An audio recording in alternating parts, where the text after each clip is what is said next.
Nous avons 4 pays qui sont dans la même situation, notamment ces 3 dirigeants et celui du bas.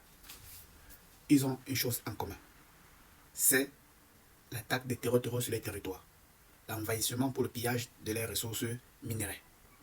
Ces 3-ci, eux, ils ont déjà choisi leur voie et leurs partenaires, notamment ce monsieur qui est derrière moi, pour les accompagner.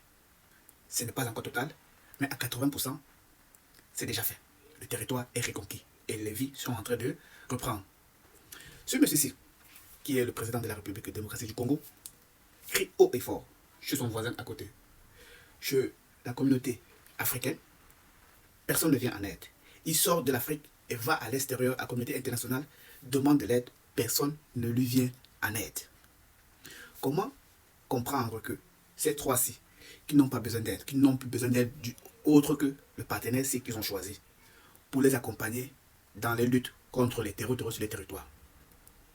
Tout le monde insiste, et les Africains de la CEDEAO, et la communauté internationale veut forcément venir aider ces 3 agences qui n'ont pas besoin d'être, si ce n'est que les partenaires qu'ils ont choisis. Alors, qu'est-ce qu'on peut en déduire? Lui, il a besoin d'aide. Il crie haut et fort, il a besoin d'aide. Mais personne ne vient l'aider. Et ceux-ci, qui n'ont pas besoin d'aide, tout le monde, et l'Afrique, et les autres de l'autre côté, insistent qu'ils doivent les aider.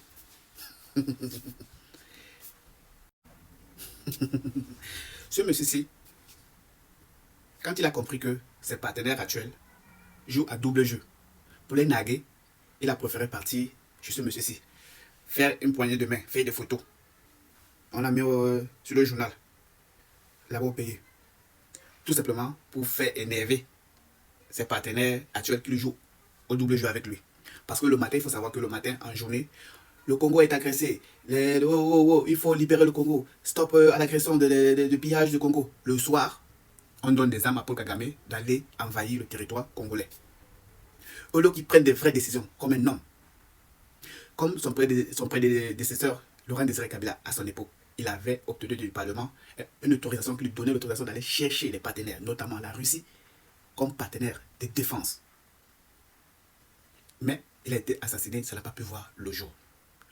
Le bon monsieur, lui, se lève en 2024, il va serrer, ou 2025, il va serrer les poignets de main avec Poutine. Poutine n'a pas besoin de vous, c'est vous qui avez besoin de lui. Il faudrait que, parce que dans une guerre, les deux camps ont toujours des pertes.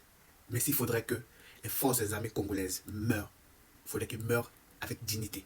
Ils meurent avec des formations appropriées. Ils meurent avec des armes modernes qui font en sorte qu'ils meurent avec honneur. Mais il ne faut pas qu'ils meurent comme des chiens. Il est temps que M. Tshisekedi sortez de là où vous êtes, allez chercher des partenaires fiables qui ne joueront pas double jeu avec vous et fera en sorte que le Congo profitera de la plénitude de toute cette richesse et son territoire. C'est le seul moyen. Il faut savoir une chose. Si le Congo est développé aujourd'hui, au lieu que nos enfants quittent le Cameroun, le Gabon, le Tchad pour aller fréquenter en Occident, on préférera que nos enfants viennent fréquenter au Congo. Parce que nous sommes un seul peuple. Avant qu'ils n'arrivaient, on était unis, il n'y avait pas de frontières. Et même s'il y avait des frontières, ce n'étaient pas des frontières visibles. On n'avait pas de barrières. Le Congo est africain. D'abord pour les Congolais, selon les limites d'aujourd'hui, mais est aussi africain.